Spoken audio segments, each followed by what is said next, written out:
Kita bahas materi apa sih hari ini? Ada yang tahu nggak? Tahu ya. Kayaknya bahas proporsi nggak sih? Soalnya kan minggu lalu baru materi itu. Iya, seingatku juga kata dosen kita minggu lalu, materi minggu ini materi baru. Materi baru ya? Ya nggak apa-apa sih, asal jangan kuis aja kali ya. Benar. Ada dosen.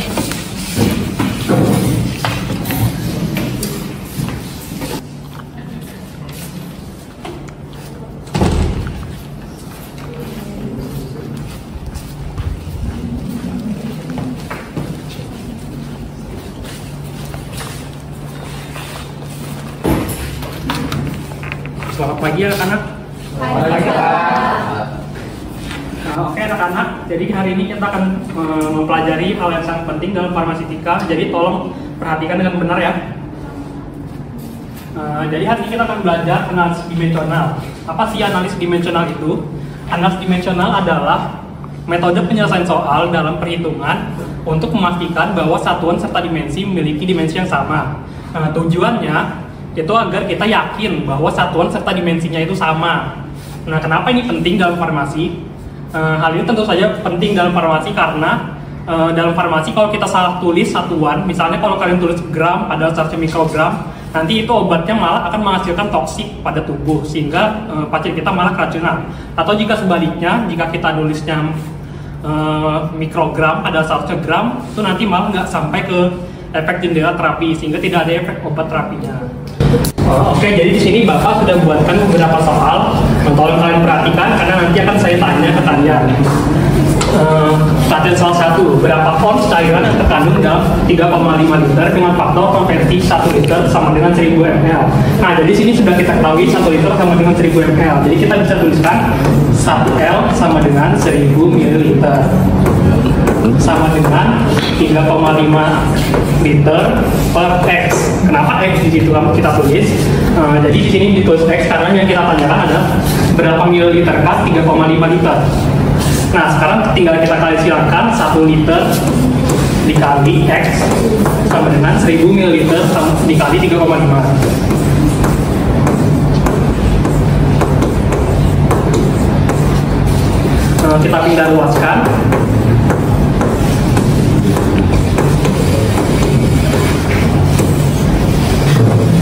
Nah, karena di sini ada yang satuannya sama, bisa kita coret, lalu kita hasilkan sekitar 3.500 ml.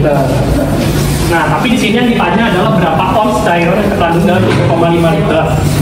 Nah, di sini sudah kita ketahui 3,5 liter sama dengan 3.500 ml.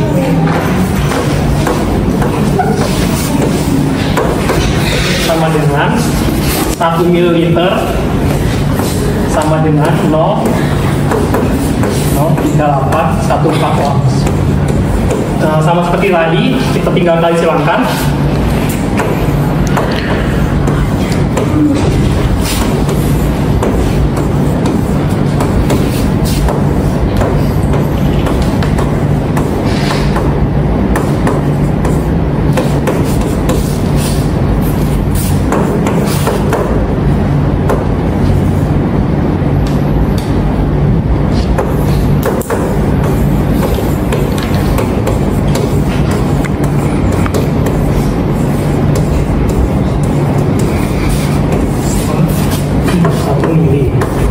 Nah, kalau ada satu yang sama, bisa kita coret sehingga kita hasilkan sekitar 118,349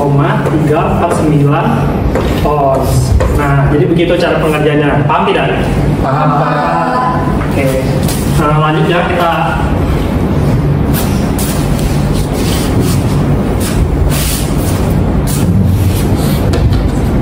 Nah, sekarang kita lanjut ya soal nomor 2. Suatu resep memerlukan 1000 ml infus intravena dextrosa untuk diberikan selama 8 jam. Dengan pemberian intravena yang diatur untuk mengantarkan 15 tetes. Ini agak ada kesalahan ya, ini seharusnya 15 tetes per mili. Berapa tetes per menit yang harus diantarkan kepada pasien? Nah, siapa yang mau ngerjain? Saya, Pak. Silakan. Jadi untuk mengerjakan soal ini itu yang perlu kita ketahui adalah 1000 ml per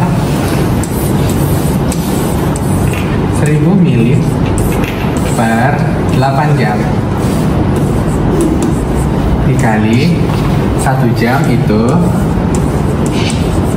60 menit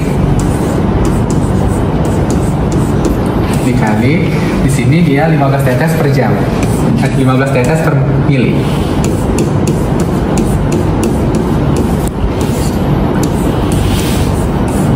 Jadi hasilnya di sini kita coret-coret dulu, mili, jam. 1000 dikali 15 itu 15.000. 15.000 tetes per 8 kali 6 itu 48 ditambah 0 480.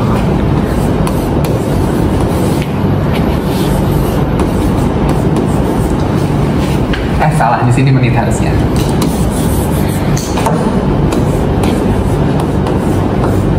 Jadi 15.000 tetes dibagi 480 menit itu kita hitung.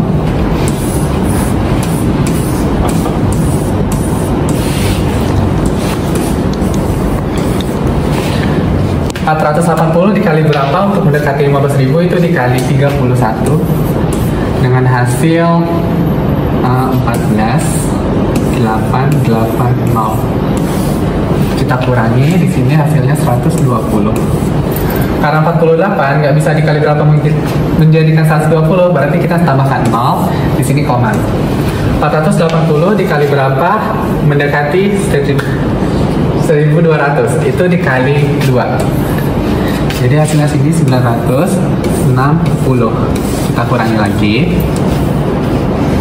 1200 dikurang 960 itu 240.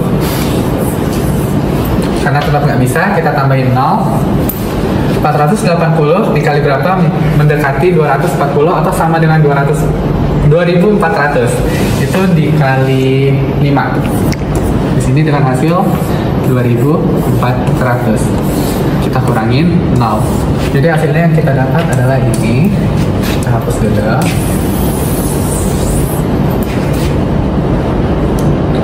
(31,25). Jadi yang hasilnya di sini adalah 31,25 tetes per menit. Sudah, Kak? Ya betul. Siapa nama kamu? Siapa dia, Pak? Berita aku ke siapa dia? Oke. Lanjut ya.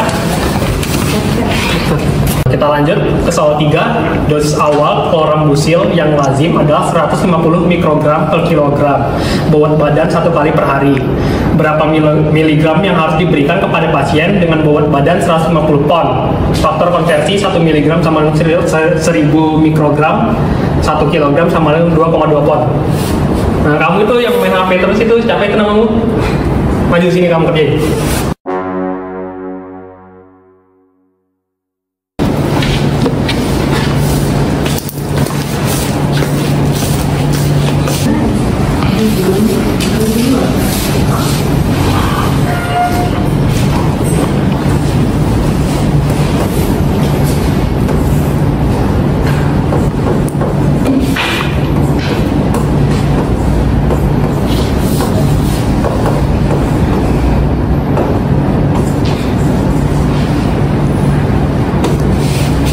Yakin kamu segitu? Sakit, Pak. Makanya kamu kalau Bapak jelasin jangan main HP. Baik. Sekarang siapa temannya yang ngerti? Siapa yang membantu? Saya Pak. Nah, maju sekarang.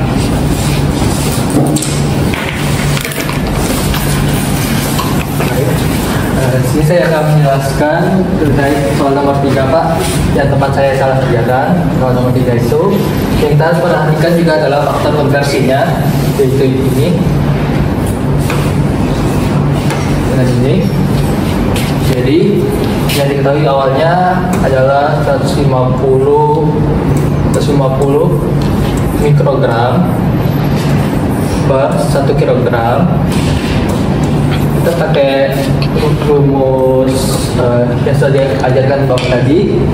Jadi berikutnya dikali dengan faktor konversinya 1 mg per 1000 mikrogram.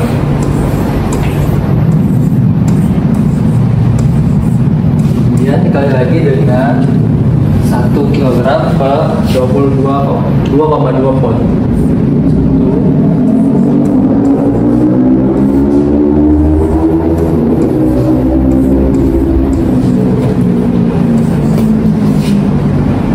Kita juga jangan lupakan ini dari bobot badannya. Bobot badannya dikali lagi dengan 150.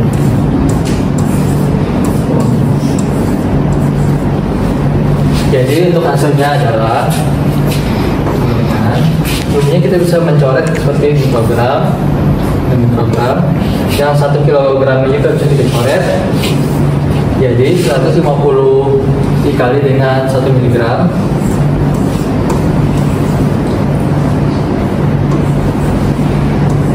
Dapatnya 150 miligram. Kemudian 1000 dikali dengan 2,2 pon. Letaknya 2200 pon. Kemudian dikali dengan 150 pon.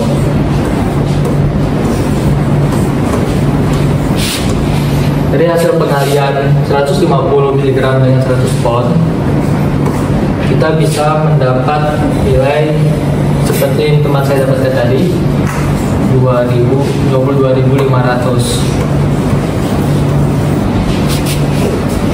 Sebelumnya ini bisa dicoret ya, pon 2500 mg. Kemudian dibagi dengan 2200. Kemudian hasil pembagiannya adalah 10.227 mg.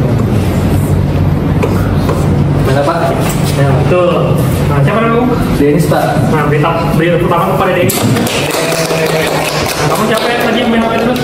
Cynthia, Pak. Nah, kamu paham nggak? Paham, Pak. Yang lain paham nggak? Paham, Pak. Oke, kita lanjut ya. Nah, sekarang kita lanjut lagi soal nomor 4. Jika suatu sediaan antibiotik mengandung 6,25 gram penisilin Valium dalam 250 ml larutan, berapa miligram antibiotik yang akan terkandung dalam setiap dosis 1 sendok teh? Nah, yang maju saya pilih ya. Kamu yang main HP tadi, maju sini.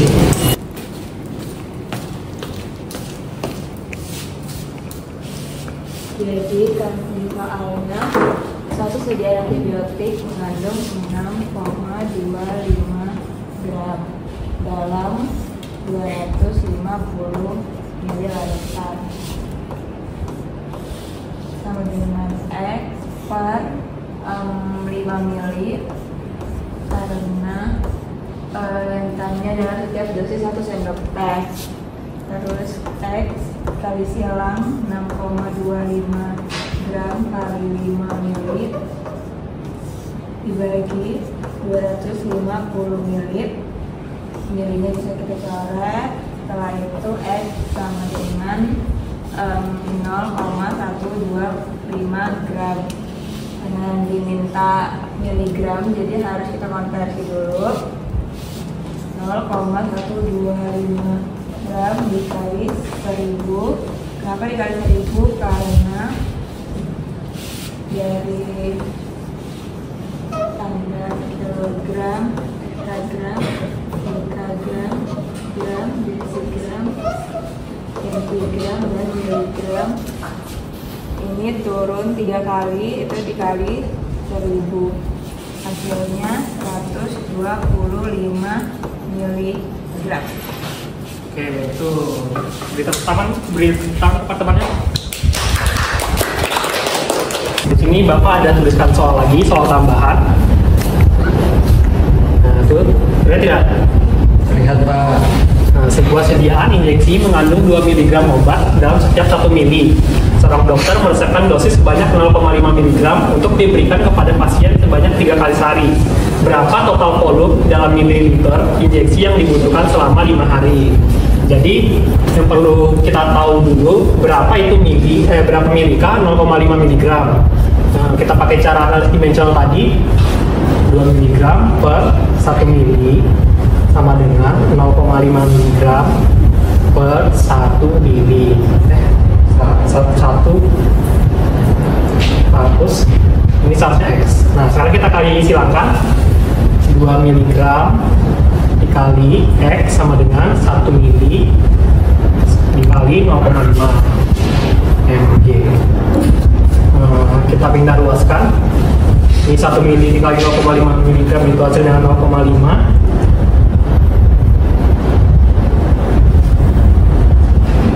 Kita coret yang satuannya sama sehingga tersisa 0,5 mili dibagi 2 sama dengan 0,25 mili.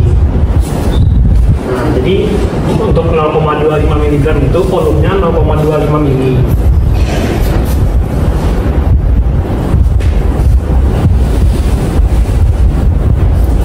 Nah, jadi itu sebuah sediaan injeksi, berarti itu dia cuma 1 kali pemakaian. Jadi 0,25 ml tadi untuk 1 kali pemakaian doang, sedangkan di sini dia bilang 3 kali sehari. Jadi perlu kita kalikan 0,25 mili dikali ini saatnya per pemakaian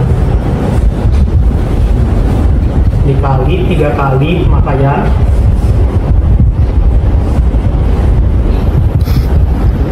per 1 hari dikali 5 hari. Kita coret yang sama hari dengan pemakaian sehingga tersisa mili doang. 0,25 mili dikali 3 dikali 5 dibagi 1, hasilnya adalah 3,75 mili. Ya segitu saja, paham? Nah, segitu saja materi kita hari ini. Jangan lupa belajar lagi di rumah. Nah, sekian dari saya. Terima kasih.